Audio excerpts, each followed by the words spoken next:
The first thing Elias Verne learned about the Queen was that distance kept you alive. On the plateau of glassy black stone, the diplomats stood in a perfect semicircle, each person carefully positioned behind a glowing line projected onto the ground. The line pulsed softly, a reminder as much as a warning. Do not cross. Do not approach. Do not reach out. Beyond the line rose the Queen of the Mere, enormous and still, her form neither fully solid nor entirely light. She appeared like a cathedral made of living crystal and shadow, her surface folding in on itself in slow, patient rhythms. The air around her shimmered, bending vision and sound. Instruments screamed with interference whenever they were brought too close. Elias had read the reports. Everyone had. The Queen emitted a field, part biological, part energetic, part something science still lacked words for. The field reacted violently to physical contact. Anything organic that touched her disintegrated at a cellular level within seconds. Suits, gloves, robotic arms. None of it mattered if there was living matter behind the contact. The Queen's presence rejected it all. 27 species had learned this the hard way. That was why the Mere ruled half the Perseus reach. No one could challenge a civilization whose monarch was untouchable in the most literal sense. Elias adjusted the translator node behind his ear and tried to ignore the steady pounding of his heart. He was not a diplomat. He was not a soldier. He was a systems biologist who specialized in extreme environments, summoned because humans were new, unknown, and, according to the Mere, interesting. The Queen's voice did not come through air.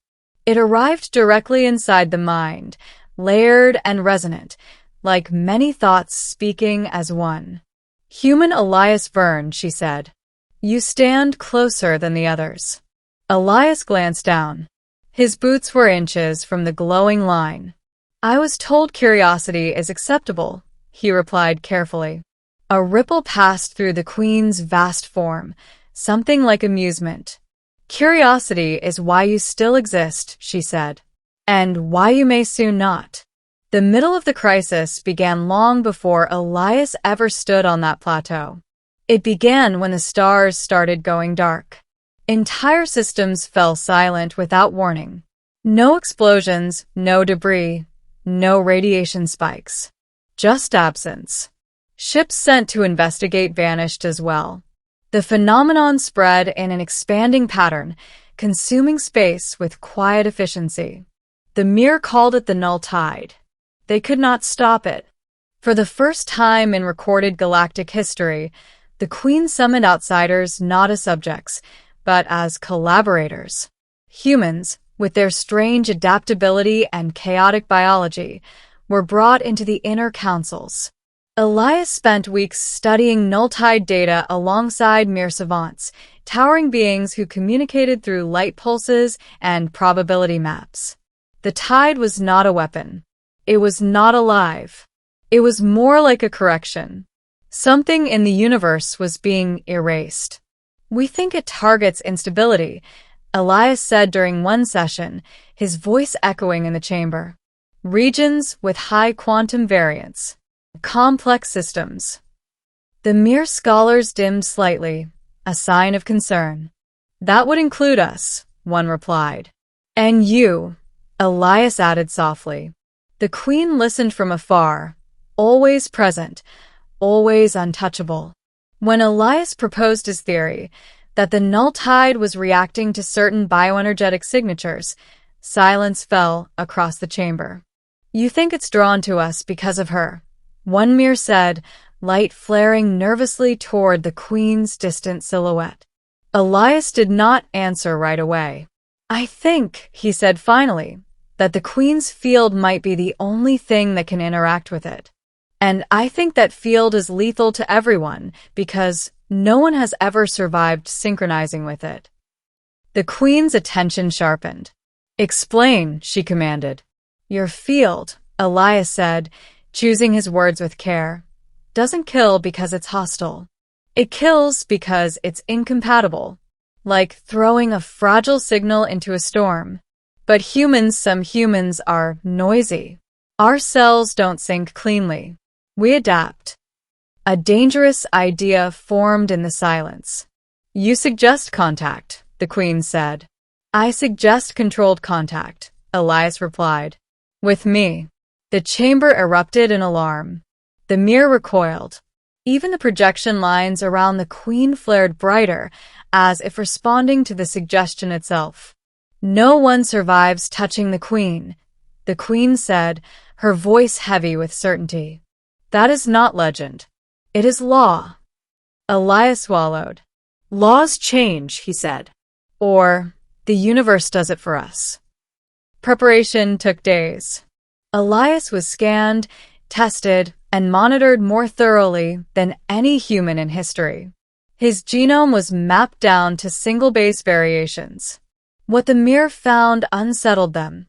Minor anomalies in his neural conductivity, scars from childhood illnesses that had rewired cellular responses, and a rare condition that caused his nervous system to dampen extreme stimuli rather than amplify them. He's broken, one mirror observer said. Elias smiled weakly. I prefer flexible. The platform was cleared. The glowing boundary lines were pulled back, widening the space between observers and the Queen. Emergency protocols were activated, though no one truly believed they would help. Elias stepped forward alone. The closer he walked, the heavier the air became. His skin tingled. His vision blurred at the edges as the Queen's field pressed against him, testing, analyzing. Every instinct screamed at him to stop. You may withdraw, the Queen said. For the first time, uncertainty colored her voice. I do not command this. Elias took another step. I know, he said. That's why I'm doing it. When he reached out, time seemed to stretch. His bare hand crossed into the field. There was pain, but not the tearing, annihilating agony recorded in every previous attempt. Instead, it felt like pressure, like being submerged in deep water. His thoughts scattered, then reorganized. His heartbeat slowed. His body did not resist. The Queen reacted. Light surged. The plateau trembled. Alarms flared across the observers' displays. You are still intact, the Queen said, awe threading through her voice. Elias pressed his palm fully against her surface. Something extraordinary happened. For the first time, the Queen felt change. Their fields did not clash. They braided. Elias saw not with eyes, but with shared perception. Memories of a species that had evolved around their monarch, had shaped themselves to her presence, had lost billions to protect her. The loneliness of being untouchable, the burden of being absolute. The Queen felt Elias in return, fragility, resilience, contradiction. A species that survived not by perfection, but by error. Together, they turned their attention outward. The null tide recoiled. Where the Queen alone had been a fixed beacon and Elias alone insignificant, together they formed something dynamic. A signal that shifted and adapted faster than the tide could erase. The darkness slowed, then stopped. Systems stabilized.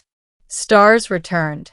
When Elias finally withdrew his hand, he collapsed to his knees, exhausted but alive. The field receded, gentle now, no longer hostile. Silence reigned. You have done what no other has, the Queen said softly. You have touched me and endured. Elias laughed weakly. Guess I'm hard to get rid of. The ending of the story unfolded not in a single moment, but across years. The alliance between humans and the mirror reshaped the reach. Elias did not become a ruler or a legend carved in stone. He became a bridge. Controlled interfaces were developed, allowing limited, safe contact with the Queen's field using human mediators trained to synchronize without being consumed. The null tide was not destroyed. It was redirected, guided away from inhabited space by the combined signal Elias had helped unlock. As for the Queen, she was no longer alone in her untouchability. She never allowed another to touch her as Elias had, but she no longer believed it was impossible. And in the vast records of the galaxy, beneath warnings written in 100 languages, a new line was added. No one survived touching the Queen until one human did. And because of that, everyone else did too.